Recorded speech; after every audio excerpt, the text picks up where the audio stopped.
Welcome to Centre Court with thanks to OMF. Kick back and relax with an adjustable bed from Australian design and owned OMF. Watch sport your way. And of course, Cobram Estate, Australia's most awarded extra virgin olive oil, grown, harvested and first cold pressed in northern Victoria. I'm Bianca Chatfield and Maddie Brown is at the desk. Can you believe we're nearly halfway through the season? It is absolutely flown, B. I can't, but you know, we've had a fair taste of what the competition is going to put out, and I can't wait to see what they do the second time they play each other. Well, let's get straight into the OMF overview. Watch sport your way. Take a look at the weekend results from round 6. Start off with the Vixens and the Lightning. We knew this one was going to deliver something, but it delivered Lightning's back on the winning board and really found that fire in their belly. Absolutely. Fever and Thunderbirds, what a thriller that was. And the best part, I think, about the game was even seeing the Jamaicans doing their tribal dancing on the court after. The crowd was raving, I think, the whole time for the game. But yeah, absolute thriller, and that one obviously just went to the Fever. And the Mavericks get their second win, this time over the Firebirds in Queensland. They quite like an away game win. They do, and then the Swifts and the Giants. Swifts way too strong for the Giants. Giants couldn't even win a quarter. Swifts looking very, very strong there, and a little bit of controversy in that game, but we'll talk about that.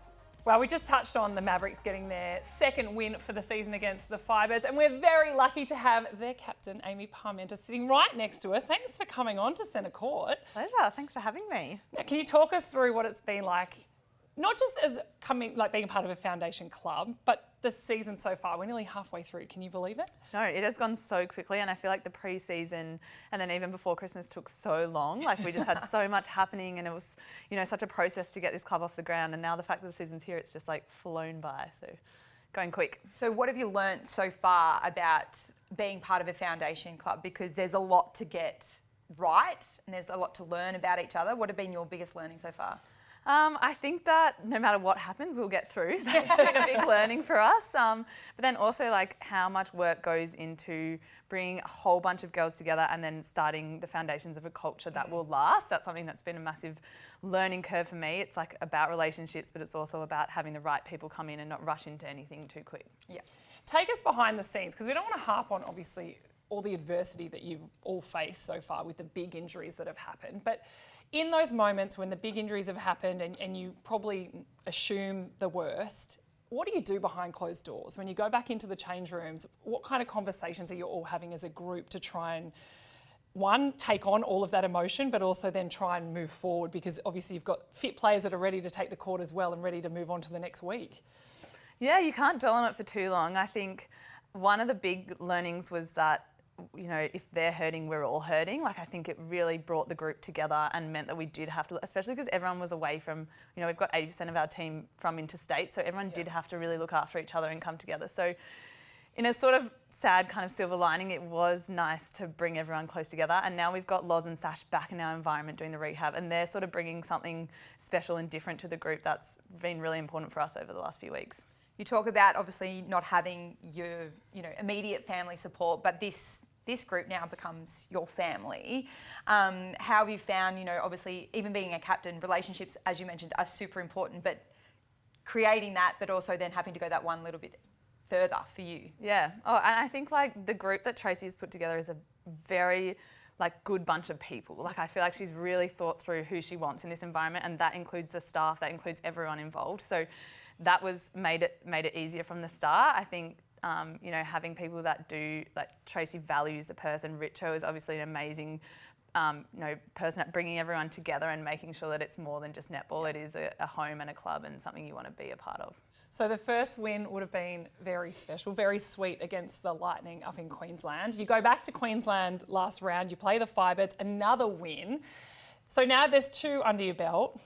What does the next few rounds look like for the Mavericks? Do you continue, or does it get easier, do you think, to find those wins, or how does it kind of play out for your mindset? Yeah, I think it's more about the belief. Like, you know, I think after the Sunny Coast win, we knew we could win, like, and that was tight. That was 1 point in it. That was like we, like to the last second, it could have gone either way. So we knew that we could fight. And then having that Firebirds game where it was a little bit more comfortable, you know, they obviously came back in the end there a little bit, but we did have the lead the whole game. Yeah, and as a club, we have never experienced that before. So just to know that that is something we are capable of is going to do so much for our confidence going forward. And confidence is what you'll need because you're coming up against your old side this week. How are you feeling? Because, I mean, I've obviously been to other clubs and, you're nervous, you've got lots of energy, but is the Palmy Army driving all the way down and getting behind you? And, yeah, how are you feeling? Yeah, I'm excited. I feel like it's obviously, I've played against the Giants a few times in pre-season now, and it was nice to get sort of that out the way. And this is for points aims. Yeah, exactly. I know. So I'm trying to just take it like another team. It's another game of netball, and then there's obviously some good mates in that group. But yeah, on Sunday, bring it on. They're just another team that we need to try and win against. Shimona Jock, she's been phenomenal at goal shooter, and just the role that she's playing within the side now. To think that she wasn't even in the 10 is like outrageous because she's been so instrumental in some of your wins. Oh, I think from where she's come over the last few weeks and even months is just like unbelievable. I feel like I've seen her work so hard behind the scenes to get to where Tracy wanted her to be. I think Tracy had a image of the sort of netball we wanted to play, and Shimona probably initially didn't fit into that, but she has worked her butt off to make sure that she is now how we play. And I'm just really proud of the way that she's taking it on, not only her netball, but also as a person really buying into the culture of the Mavs. And as a leader, how are you finding your leadership style being able to play it out? Because sometimes it's really hard to manage being a captain of a club, let alone a foundation club, because there's lots to take on, and then it can take away from your own game. Are you starting to find that you're getting into a bit of a groove and can because we do hear your huddles and there's lots of people talking at times, but how are you finding your leadership style obviously imprint on the Mavs? Yeah, I think it's such a new opportunity for me and such a privilege to be able to do it with this foundation club. I love that cultural side of building relationships. That's something that I think comes more naturally to me, and now I think it is. Every week I'm feeling more confident in the other side of things and learning how to really have high standards and assert those high standards, but in a way that's true to me, and that's something that I'm navigating and wanting to keep working on. Now, as we spoke about, so many of your team aren't from Melbourne. How is everyone coping now that the weather is really turning to Melbourne? That's why we play so well in Queensland. You're like, the hot weather. How are you cold. coping? I'm not coping. I've bought thermal leggings yesterday. I'm got the full length puffer jacket, which I've never had in my life. So it's an adjustment. I feel like I've got heat packs that I put on my knees on the way to training. You're not that old, surely. The tendons are not coping, but yeah, we're getting used to it. And what's been your favourite thing about Melbourne?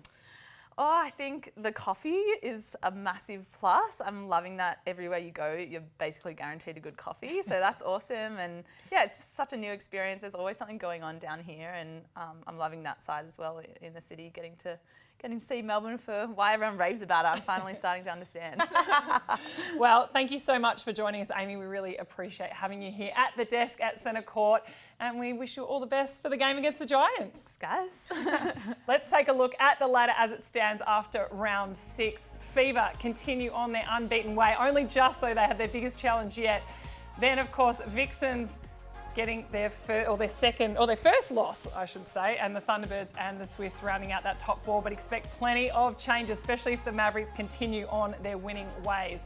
That was the OMF overview. Kick back and relax with an adjustable bed from Australian design and owned OMF. Watch sport your way. Now it's time to get to the good oil, all thanks to Cobram Estate. Australian extra virgin olive oil. Joining us once again is Marnie Vinyl from The Age. Marnie, what good oil can you take out of the weekend? Well, it wouldn't be a round of netball without a little bit of controversy, and it wouldn't be netball if we weren't grappling with something new. And this weekend, we saw the first no-warning suspension rule play out in a game when Giant star Jamie Lee Price was sent off just 8 minutes into the opening quarter of that match against the New South Wales Swifts. And so Jamie being sent off caused a lot of dialogue because this is the first time that we have seen this rule played out. She came into a 50-50 ball with opposition player Ali Smith. She leapt to intercept and then tried to protect herself as Smith flew and came down on the ball on top of her head. And while this wasn't intentional, there is an argument that it was careless and therefore reckless, which obviously the umpire deemed so by sending her off with that suspension. And so that is the dangerous play new rule that's come into play, where any head or net contact is deemed dangerous. Good call or bad call, do you think, Jamie Lee Price being sent off? Can I answer contentious call? But When we see new rules like this, I mean, they are to protect the players. And I think that when it comes to the protection of players, especially from injury and head injury, and we're seeing concussion and issues around concussion be really topical and play out, you do want to err on the side of caution. And I assume that there is direction as well to the umpires that you want to err on the side of caution rather than seeing players actually get hurt. So that is probably what came into play a little bit here as well. But the main thing I think is that there was just a lot of confusion around the actual, like, what happens next after Jamie Lee Price was sent off? What happens next? There seems to be confusion from the Swifts end. They didn't know how long she was going to be sent off for, and as well from the Giants end. And then the Giants end, I think there was also quite a lot of frustrations around that, especially because it did have huge implications on the game. The Swifts managed to get 6 goals within the 2 minutes that Jamie Lee Price was off, and then the Giants were never able to make that ground up again. And so it did have massive ramifications on the match, especially when the Giants have only got 1 win. So they're not exactly easy to come by for that side, and you can understand where the frustration is. So when we do have new rules and things like that, I think there just needs to be a lot more clarification. Money, I mean, we obviously, as you said, it's the welfare of the players, but do you think in that moment when, because hopefully this doesn't happen that often, but we should technically go to like a technical umpire or the third umpire, maybe get a bit of a review of the situation to make sure it is really clear, and if there is any head-eye contact, that both players are potentially being assessed in that situation? Yeah, I think definitely, especially because one of the main talking points to come out of this particular incident was a lot of people within the netball community were pointing to other incidents that happened across this season, but also within that match, and saying, okay, well, why was Jamie Lee sent off for this, but other players weren't sent off for other things? And a review process could really help in that case. I think then we also look into pathways of umpires and support that umpires and reviews and all of those systems get. But I do think that a review system would be a really cool thing to see in Super Netball. Yes, I am totally with you on that one. Thanks so much, Marnie, for joining us again today. That was The Good Oil, all thanks to Cobram Estate, Australia's most awarded extra virgin olive oil, grown, harvested and first cold pressed in northern Victoria. Now it's time for Maddie's Minute. Maddie, take it away. I'll stay under the minute this week, B, but for me, I want to talk about transparency. It's a word that gets thrown around by clubs, players and obviously the governing bodies as well. But we've seen 17 players across 7 teams injured with soft tissue injuries. And I want to talk about how we actually then talk about this and obviously report it. So a lot of the time it's, oh, someone's being managed, or yeah, we'll see her next week. And then previously in the last couple of weeks, we've seen a few players out for multiple. So obviously the injury has a little bit more to it. I think for maybe player welfare, so they don't have to carry the burden, and even the teams potentially, you know, lying or saying sneaky things to just cover up exactly what's happening. I would love to see a bit of an injury report, and today, all of a sudden, Mavs came straight out with it and said, these are our injury updates for where our players are at. I think it would be really good to go off, you know, similar to the football. This is how long, this is when they are. And if they're back before that, that's an absolute bonus. But transparency from clubs and players, they're asking it from all of us, and it'd be really good for us to be able to report the positive stuff, and obviously when players can come back. So I think that might be another extra thing that clubs could take on board. Great, love it. And yeah, shout out to the Mavericks, who already had put that out this week about Glasgow and where she's at. And I mean, she's looking pretty good, isn't she? Now let's get to the round 7 preview. We're going to start by looking at all the games and then hone in on 2 that we think are the standouts. So it is the Lightning and the Firebirds to kick us off on Saturday, followed by the Thunderbirds and the Swifts, the Mavericks and the Giants in Melbourne, and then the Fever and the Vixens. And you can't help but get excited about that final game. If we look at this one, Maddie, how do you think this one's going to play out? Oh, well, I think, you know, a wounded Vixen is a dangerous Vixen, obviously after one loss last week. So they'll be coming out firing. I think for the first time, obviously, Fever even got challenged on the weekend, going down to the wire with just that 1-point win against the Thunderbirds. So I think it'll be a really hot contest. I think the Vixens obviously going over west. It's a hard place to play over there at RAC Arena. So the Fever will be looking really tight. I think they might have a few more ins come in as well to even bolster up their strength. But It is the top of the table clash, and you know it should be a really juicy one, so I'm looking forward to it. And if we talk about what else is happening, and of course that is the Thunderbirds and the New South Wales Swifts. This game is happening in Adelaide. I think this is going to be a really juicy contest. The Swifts been inconsistent all season so far, but they really started to find a bit more form, but more consistency. They won every quarter against the Giants. And the Thunderbirds, though, they really took it to the West Coast Fever. It wasn't until that last couple of minutes, really, that the tables did turn. So for me, I think this one is going to be all about what happens for the attack end with the Adelaide Thunderbirds, how they go up against what we know is pretty much, Sarah Clow, Diamond's defence end, and how they go about it. And I think the Thunderbirds will get over the Swifts. That's how I think it's going to play out. However, the Swifts are dangerous. And they've got so much to play for, B, because so much. if they can win this one, then they potentially build that little bit of a barrier between, 5th and 6th that are chasing really, really close behind them. And I mean, you think that about Lightning too, right? Now that they've had that next win, it's really hard to see if they play like they did last weekend where they stop as well. Okay, enough about what's happening this weekend. Let's talk about what's happening on socials. We'll get to our social scoop, where we have a question from former Diamonds coach Lisa Alexander on X. Now, Lisa has asked both of us to discuss why netball still has only 2 umpires. Maddie, what are your thoughts? Oh, there's a few points here. I mean, yes, we do obviously have the reserve umpire, the third umpire that sits on the side of the court. I don't know that I'd want another umpire in play. Enough whistle as is. That would probably cause a little bit too much confusion. Like we mentioned, even with Marnie, maybe that third umpire plays a little bit more of a role in being a technical advisor, having a look at some reviews. But for me, I think it's more segmenting the court on how they actually obviously do their they maneuver around the sidelines and have control of the match. I'd love to see it more split down the middle, because we've seen even the Jamie Lee Price incident, it was the umpire that was furthest away that actually did make the call, not the one that might have been right really close. So giving them a little bit more power to actually kind of control more of the play close to them and within their vicinity, rather than, when it's out on the sideline, that umpire has no control on it, obviously the furthest one. So I think maybe just a rejig of their sections as to how they control the game. I agree with you on that one. And I also think the reserve umpire, I know they have a role to play, and obviously if someone gets injured, they're there. But like what we've seen, the centre pass debacle last season, now the reserve umpire has a little bit more responsibility in making sure that's clarified for the umpires out there on the actual court. I think somewhere down the line, the video review system has to come in.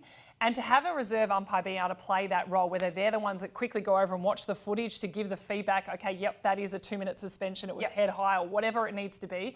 Even the ability to watch what happens behind the play and off the ball, because we get the luxury of seeing that when you're at the game, and all the contest and all the kind of biffo that you see between two players.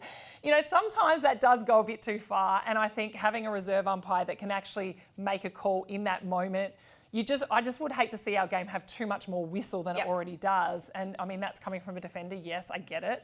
However, you want the defenders to be able to actually contest the ball. You don't want it to be constantly being monitored 100%. All the time and over officiated. So to your question, Lisa, I definitely think there is room to have a look at how things are done. So a third umpire is in play, but in maybe just a few different ways. Yeah, maybe just resection it off and give them a little bit more control with play that's a bit closer to them. So we love your question, Lisa. Thanks for sending it in. And don't forget, if you want to get involved, ask us a question you want us to discuss, or give us your thoughts and opinions on certain things that are happening. Our socials are right here down on the bottom of the screen. We'd love to hear from you. That's another week of Centre Court. Thank you to OMF, Watch Sport Your Way, and Cobram Estate Australian Extra Virgin Olive Oil. Well, Maddie, thanks again for your time. Thank you, V. We look forward to what's coming up in round 7 and being back for Centre Court again next week.